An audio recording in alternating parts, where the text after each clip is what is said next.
Foreign could feel the empowerment in her veins as she struck her guitar to play the last notes of Petrified Bride. The crowd was absolutely loving it, and they even erupted in cheering, and she was really feeling into the concert tonight. It honestly felt like a way to rebel against the witches, in a sense that she was taking control over herself, despite the lack of control of the situation. She still had moments to struggle throughout the concert, where she felt that she needed to be foreign, but she felt a little bit more comfortable than she did the last concert. Even though the song was over, Foreign decided to give him an extra guitar riff just for fun. The crowd adored it and began chanting her name. Foreign, Foreign, Foreign, the crowd chanted. This caused Foreign to experience multiple emotions at once. On one hand, she was happy that the crowd was enjoying her playful outbursts much, but on the other hand, this has really happened in her dream. Ever since the revelation that Bridget, Nia, and Sam were witches, Foreign questioned at any moment that seemed to be going too good to be true.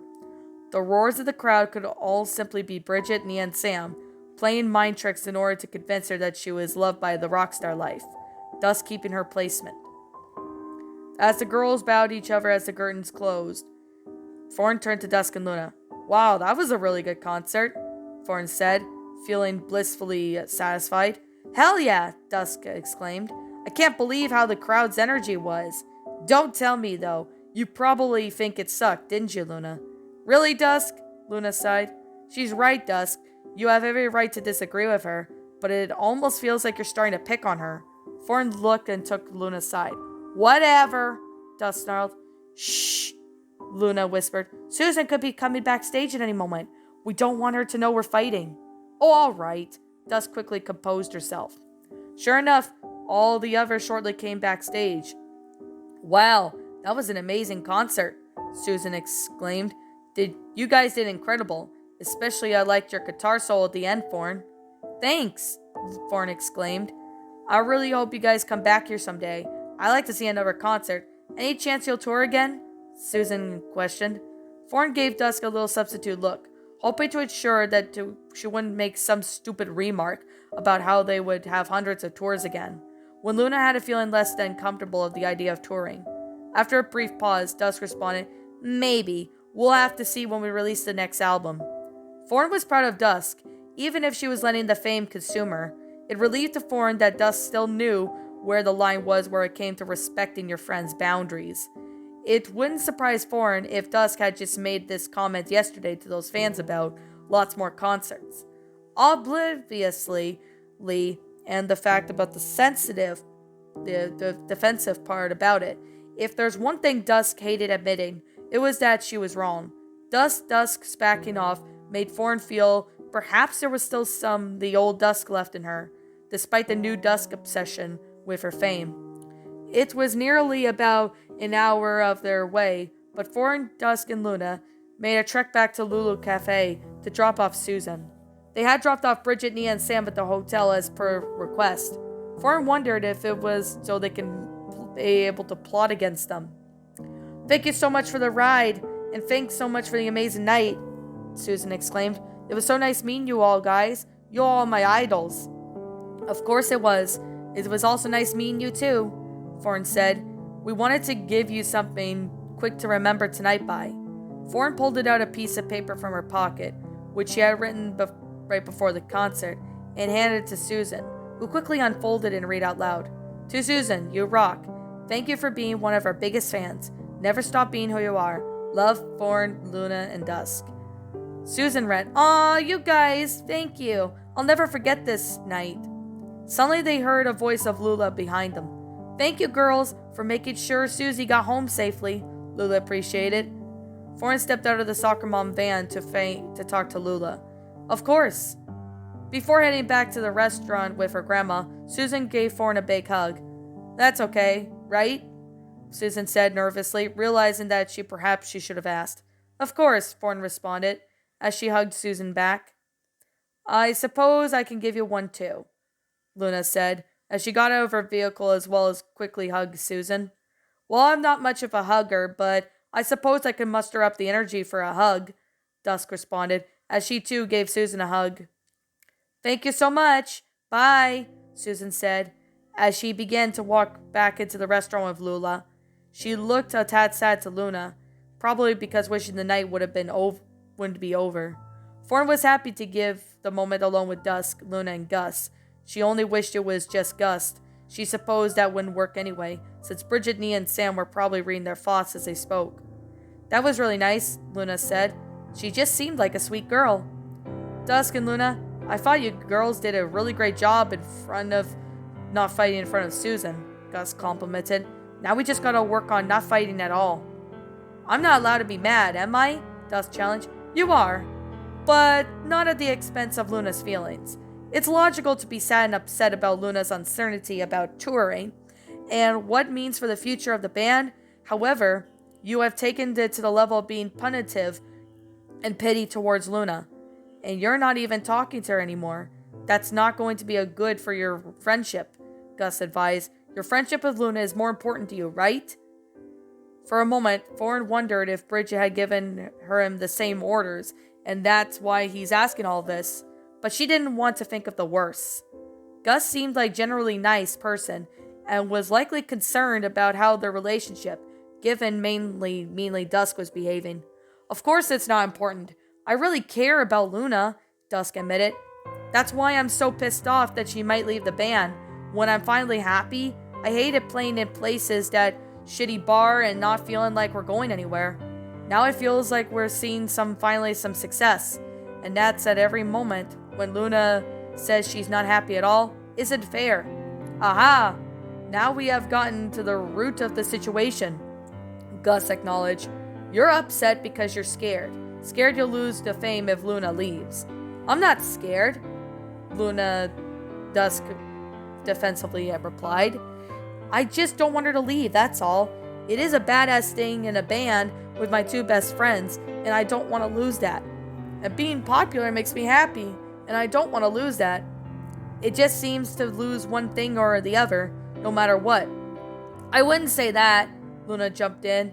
I haven't made up my mind about leaving the band yet. I don't really want to leave the band, but I also don't want to tour. I just wanted to talk about it with you guys after this tour, but I can't do it myself if you're going to attack me and just have me stating my feelings before I even make a decision. I also want you to have the fame, and that's what you want, and I don't want things to change after. I'm just not happy with touring. That's not what I want in life to look like. Well, Dusk looked at Luna as if she still wanted to go by her instinct and be upset, but reached a new level of understanding Luna's situation. You said nothing is going to change during this tour, right? No, we'll talk about after this tour, Luna affirmative. Okay, so there's still time to convince you to stay then, Dusk inquired. I'm sure I could think of some way or something back then. Dusk, no! I don't want it to be guilted into something. Luna's tone of voice raised. I just want to be listened to. Is that really hard to ask? What she's asking is pretty fair, Thorn chimed in. Dusk then closed her eyes and sighed for a moment. You're right. It is fair. But I'm not gonna lie, it's hard. This has been our dream since our band camp when we were 14. So it stings for you just to say you suddenly don't want to do it anymore, you know? I absolutely understand. It's just hard for me to do so. I thought I would want to do this, but when I actually did it, I actually found out I didn't like it. It's difficult because I don't know what I want, Luna admitted. Wait, really? Dusk asked. I didn't realize you were disappointed about this too. I guess I thought you didn't want to do it. But that was it? Yeah, it's been hard, and that's why I said we'll talk about this after the tour. It's primarily feeling I'm having, and I don't even know if leaving is what I want yet, so I don't want you to worry, Luna assured. Oh, Dusk exclaimed happily in surprise. That actually totally makes sense.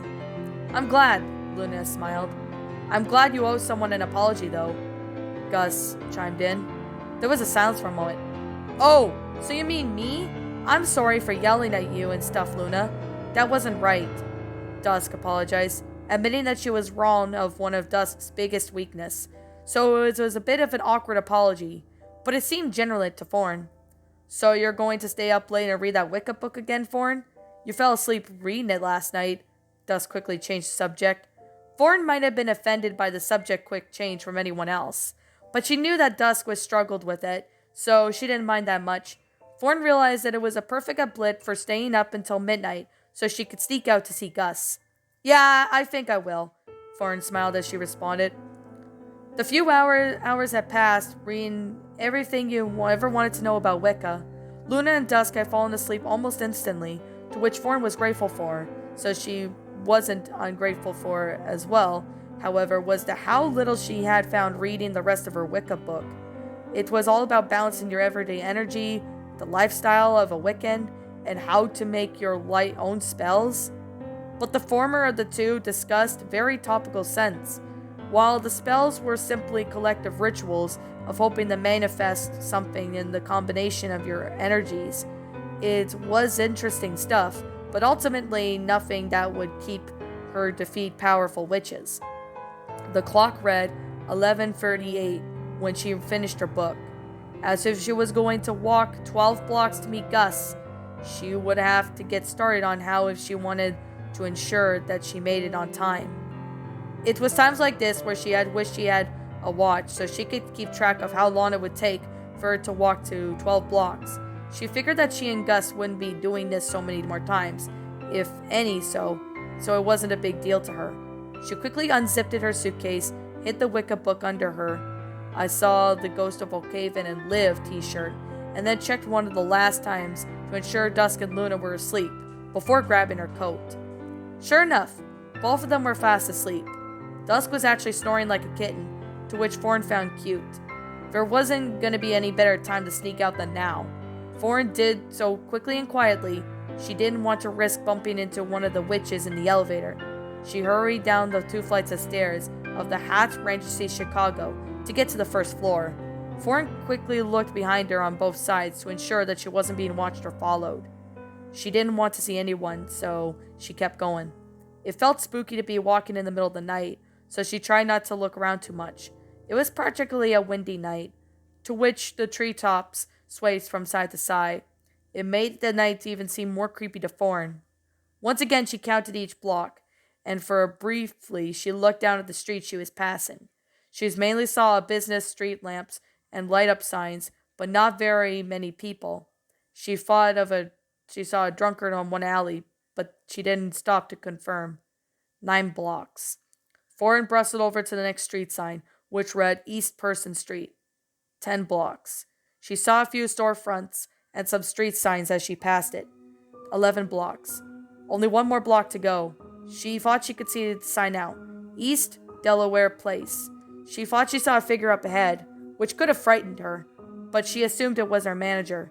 Gus? Thorn asked as she approached the figure. Gus, a drunken slurred voice said. Man, I'm looking for the bus. Where the hell is it at? I'm sorry, I don't really know. Maybe try the next street down? Thorn stuttered. Sorry, be careful out here, little lady. I don't know if you know this, but there is a lot of filthy drunks that come up here on obnoxious nights, the intoxicated man unironically said as he went up to the next block. He didn't know where he was. Thorn felt rattled by her mistake. If that wasn't Gus, where is he? Psst, Sally, a familiar voice said. That must be Gus. Gus? Thorn whispered. Yeah, it's me, Thorn. Thank you for meeting me again. Now, have you noticed anything in the past few days? Gus inquired. Well, Bridget's really worried about the band breaking up. She actually told me to say what Dusk said. Thank goodness I didn't have to, Thorn reported. They would have confronted you all in the past couple days. Have they did that? No, they haven't, Gus replied. I don't know what to do. They're not giving us any clues as to what their plans are, Thorn sighed. Well, I don't think they would just come right up and say, Hey, Thorn, these are our plans, did you? Gus chuckled. Thorn admired how Gus could still have found a bit of humor in such a dire situation. I guess not. We need to make another plan. They could carry out their plans any day now, and I don't even think we could wait much longer to find out what it is, Thorn poked out. Yes, I was thinking about that, Gus responded. He was cut off by the sound of footsteps behind them. Thorn then even presumed the worst. Her heart raced through sheer panic that Bridget, Nia, or Sam had found them. Thorn? Gus? A familiar voice called, causing Thorn to gasp. The figure emerged from the shadows. It revealed herself to be Luna. This is the second night I've watched you sneak out. What are you two doing out here in the middle of the night?